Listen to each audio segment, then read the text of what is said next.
Hello students, क्या हाल है सबके? बढ़िया।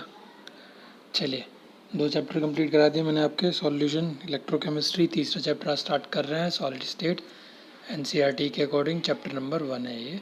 तो सॉलिड स्टेट में आप लोगों ने एक 11th क्लास में चैप्टर पढ़ा था जिसका नाम था स्टेट्स ऑफ मैटर, जहाँ हमने लिक्विड स्टेट और गैसेज स्टेट आपको पढ़ा दिए थे।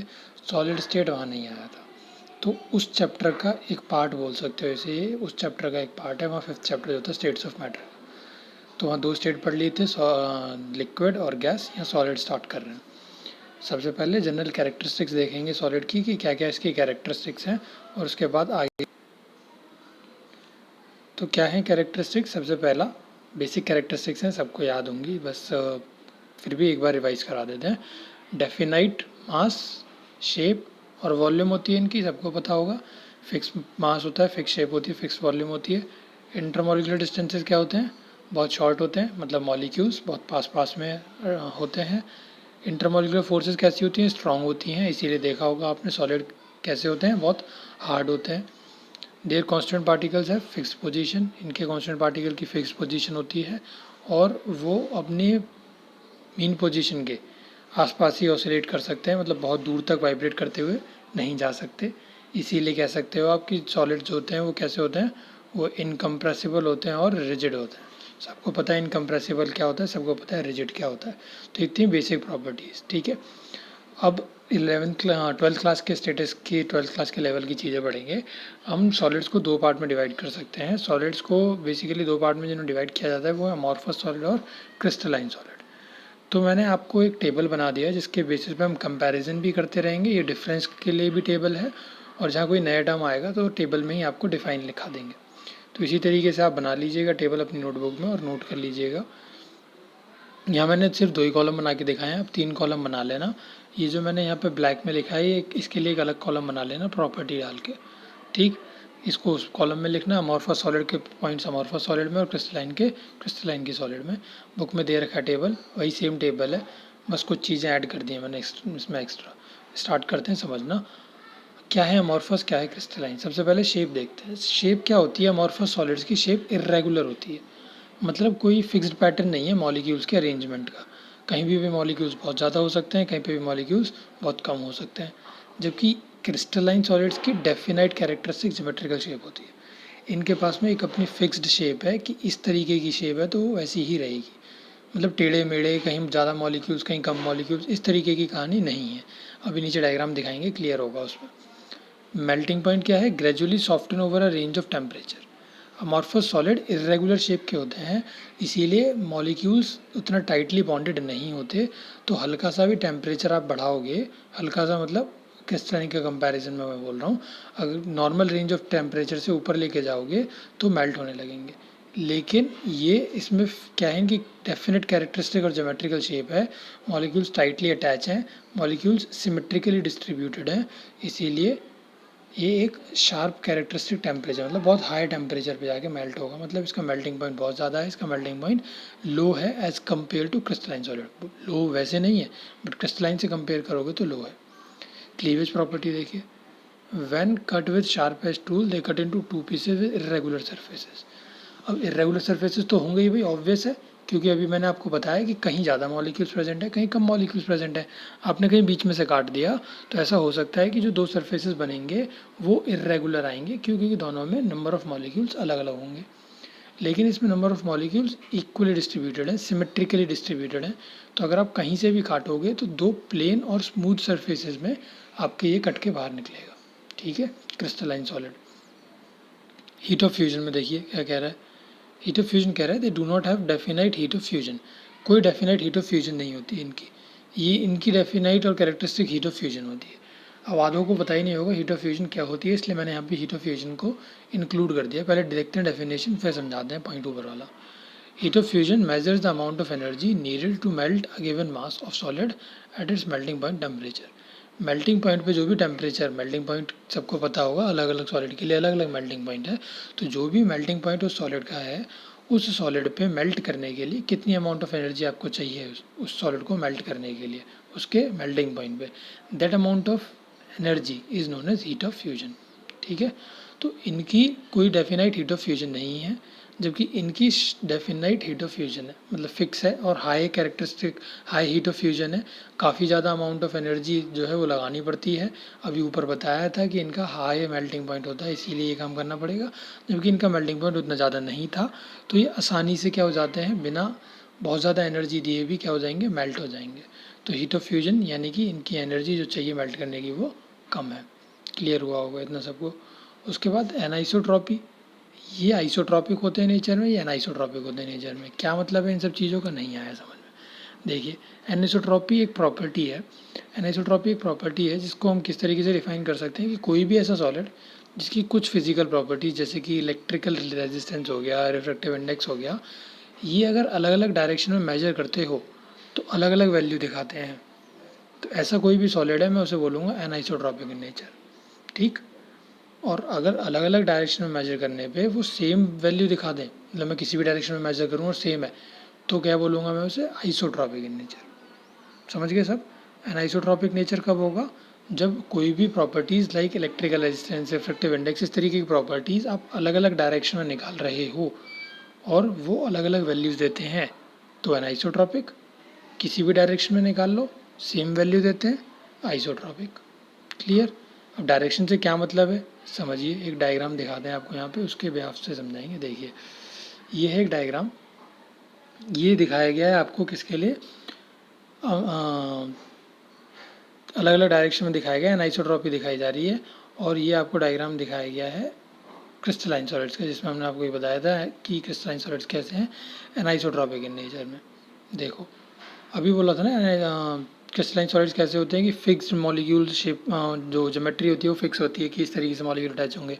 तो देखो, ये कोई एक तरीके के मॉलिक्यूल अटैच हो रहे हैं और ये दूसरे तरीके के मॉलिक्यूल अटैच हो रहे हैं, ये वाले एक तरीके के मॉलिक्यूल, दूसरे तरीके के मॉलिक्यूल, इस तरीके से अलग अलग तरीके के मॉलिक्यूल हैं, एक लाइन में एक ही तरीके के मॉलिक्यूल है।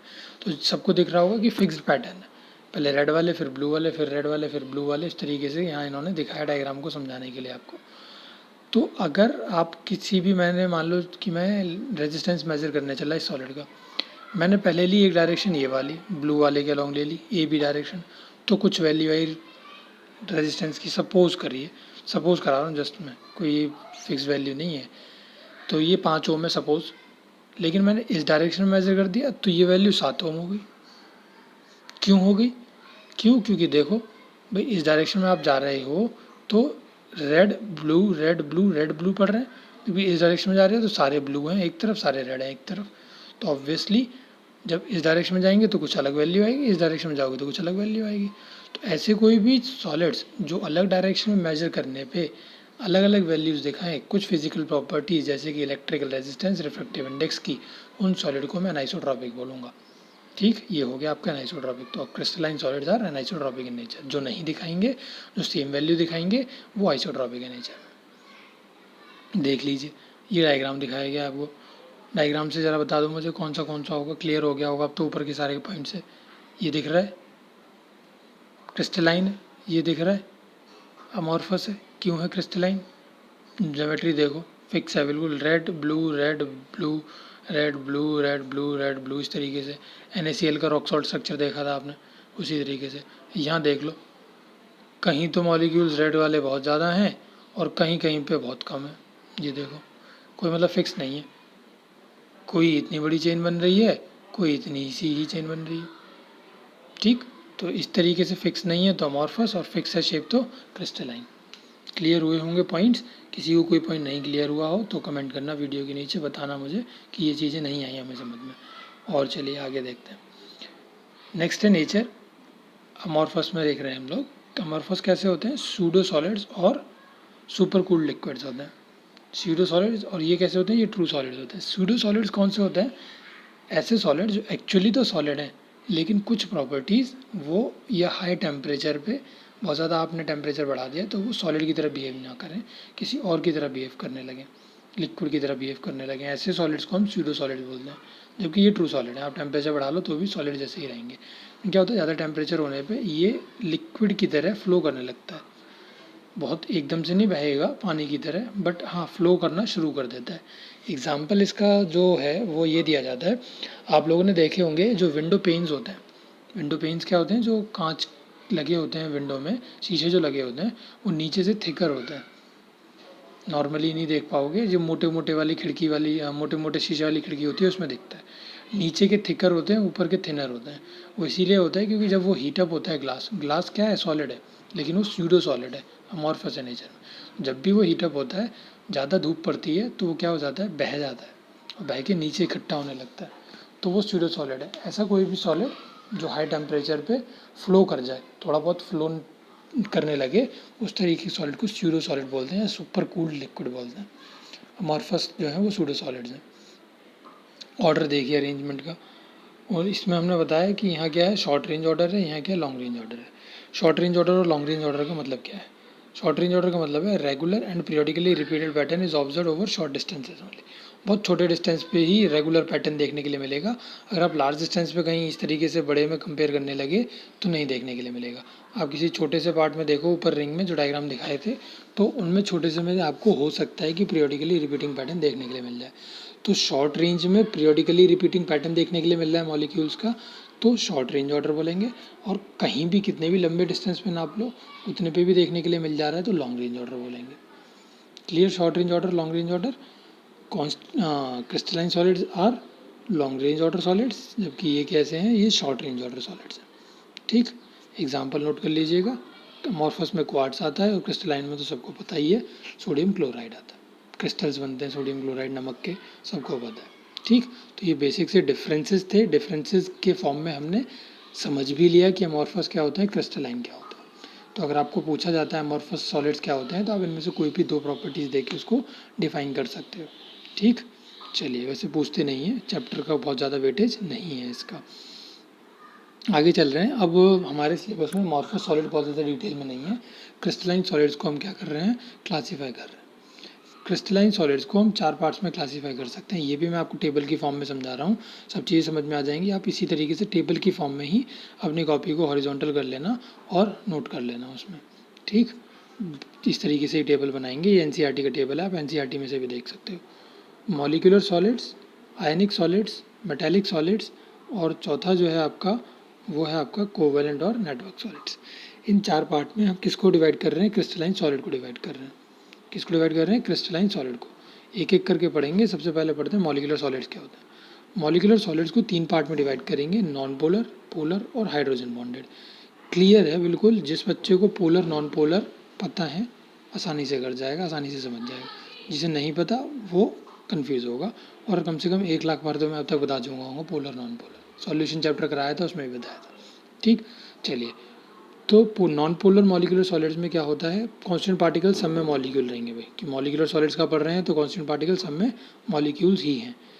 अगर फोर्सेस की बात करें तो इसमें नॉन पोलर में कौन सी फोर्सेज होती हैं, डिस्पर्जन और लंडन फोर्सेज होती हैं। ये आपने पढ़ा था क्लास 11th में ही, स्टेट्स ऑफ मैटर में ही पढ़ाया था मैंने आपको। ठीक है, और नॉन पोलर एक बार फिर से बता दे रहा हूँ, मेरे को पता है बहुत से बच्चे भूल गए होंगे। नॉन पोलर होता है जब उनकी पोलैरिटी में डिफरेंस नहीं होता। पोलैरिटी में डिफरेंस नहीं होता मतलब सेम मॉलिक्यूल होते हैं जनरली, जैसे H2 हो गया, Cl2 हो गया। ठीक है, ये सब कैसे हैं, ये सब नॉन पोलर है। क्यों? क्योंकि इनकी पोलैरिटी में कोई भी डिफरेंस नहीं है। किसी की भी पोलैरिटी देखोगे, ये भी इलेक्ट्रोनेगेटिव, ये भी इलेक्ट्रोनेगेटिव, ये भी इलेक्ट्रोपॉजिटिव, ये भी इलेक्ट्रोपॉजिटिव। तो इस तरीके के बनते हैं, वो क्या होते हैं, वो नॉन पोलर होते हैं। तो एग्जाम्पल देख लीजिए, आपके सामने लिखे हैं एग्जाम्पल, क्या क्या है, AR, CCl4, H2, Y2, CO2, ये सब क्या है, ये एग्जाम्पल हो गए आपके नॉन पोलर के। नॉन पोलर सॉलिड जो हैं वो डिस्पर्जन फोर्स और लंडन फोर्सेस की वजह से बने होते हैं। तो वो फोर्सेस बहुत ज़्यादा स्ट्रांग नहीं होती, तो इनका फिजिकल नेचर क्या होता है, सॉफ्ट होता है। ठीक, आयंस रिलीज नहीं करेंगे, आयंस है ही नहीं इनके पास में, तो क्या होंगे, ये इंसुलेटर की तरह बिहेव करेंगे। मेल्टिंग पॉइंट बहुत ज़्यादा लो है, अभी बताया डिस्पर्जन फोर्सेज की वजह से मेल्टिंग पॉइंट लो ही आएगा, क्योंकि बहुत ज़्यादा स्ट्रांग फोर्सेज नहीं होती, डिस्पर्जन फोर्सेज सब ने पढ़ रखा है। दूसरे टाइप ऑफ मॉलिक्यूलर सॉलिड्स हैं polar solids, polar molecular solids. Polar molecular solids में ये भी पढ़ा था अपने 11th क्लास में कि पोलर कंपाउंड्स में कौन सी इंटरेक्शन होती है, डाइपोल डाइपोल इंटरेक्शन होती थी। ठीक, डाइपोल डाइपोल इंटरेक्शन कैसे होता था, डाइपोल सबको पता होगा। इस तरीके का एक पॉजिटिव चार्ज वाला कंपाउंड आता था, और इस तरीके का एक नेगेटिव चार्ज वाला कंपाउंड आता था। नेगेटिव वाला पॉजिटिव को अपनी तरफ अट्रैक्ट करता था, इस तरीके से। ठीक, तो ये क्या होता था, डाइपोल डाइपोल इंटरेक्शन, इनके बीच में डाइपोल बन जाता है और डाइपोल डाइपोल इंटरेक्शन हो जाती है। Dipole dipole interaction as compared to dispersion forces strong होती हैं, बट ऑल दो वो भी वीकर होती हैं। एग्जाम्पल देखिए, एग्जाम्पल क्या क्या है। एग्जाम्पल है HCl SO2, ठीक, HCl और SO2। फिजिकल नेचर सॉफ्ट ही रहेंगे, ये भी इंसुलेटर ही रहेंगे। क्यों? क्योंकि इनके पास भी आयंस नहीं है। मेल्टिंग पॉइंट लो ही रहेगा। क्यों? क्योंकि डाइपोल डाइपोल इंटरेक्शन भी बहुत ज़्यादा स्ट्रॉन्ग फोर्सेज नहीं है। हाइड्रोजन बॉन्डेड देखिए, हाइड्रोजन बॉन्डिंग इन तीन दोनों के मुकाबले ज़्यादा स्ट्रॉन्ग फोर्स है। वाटर इसका एग्जाम्पल हो गया। आइस की फॉर्म में देखते हैं हाइड्रोजन बॉन्डिंग हम। हाइड्रोजन बॉन्डिंग सबको पता है, हाइड्रोजन बॉन्ड कब बनते हैं? जब एक इलेक्ट्रोनेगेटिव एटम हाइड्रोजन के साथ में, हाइड्रोजन क्या है? एक इलेक्ट्रोपॉजिटिव एटम है। तो इलेक्ट्रोनेगेटिव जैसे ऑक्सीजन हो गया, फ्लोरीन हो गया, नाइट्रोजन हो गया, ये हाइड्रोजन के साथ में अगर बॉन्ड बनाएंगे तो हम हाइड्रोजन बॉन्ड बोलते हैं उसे। Hydrogen bond is stronger as compared to London force and dipole dipole interaction, इसीलिए इसका फिजिकल नेचर हार्ड हो जाता है। आयंस ये भी फर्निश नहीं करेगा, तो ये भी इंसुलेटर है। और मेल्टिंग पॉइंट इसका भी लो है, क्योंकि हाइड्रोजन बॉन्ड भी बहुत ज़्यादा स्ट्रॉन्ग नहीं है कि वो मेल्टिंग पॉइंट को बहुत ऊपर ले जाए। ठीक, क्लियर। मॉलिक्यूलर सॉलिड्स, आयनिक सॉलिड्स देखिए। आयनिक सॉलिड में कॉन्स्टेंट पार्टिकल्स कौन होंगे भाई? आयंस ही तो होंगे, आयन से ही तो बन रहा है। इंटरेक्शन कैसी देखने के लिए मिलेगी? कोलम्बिक और इलेक्ट्रोस्टैटिक इंटरेक्शन, सब पढ़ के आए इलेक्ट्रोस्टैटिक्स, फिजिक्स में सबने पढ़ा है इलेक्ट्रोस्टैटिक इंटरेक्शन पॉजिटिव और नेगेटिव चार्ज के बीच में जो होती है। तो आयनिक सॉलिड्स में यही होता है। NaCl, Na positive, Cl negative, MgO, Mg2 positive, O पे 2 negative, zinc sulphide, calcium fluoride, इस तरीके से ये सारे इसके एग्जाम्पल हो गए। ये हार्ड तो होते हैं लेकिन ब्रिटल होते हैं नेचर में, आयनिक सॉलिड्स हैं इसलिए। इंसुलेटर रहेंगे सॉलिड स्टेट में, क्योंकि सॉलिड स्टेट में आयंस फर्निश नहीं करते।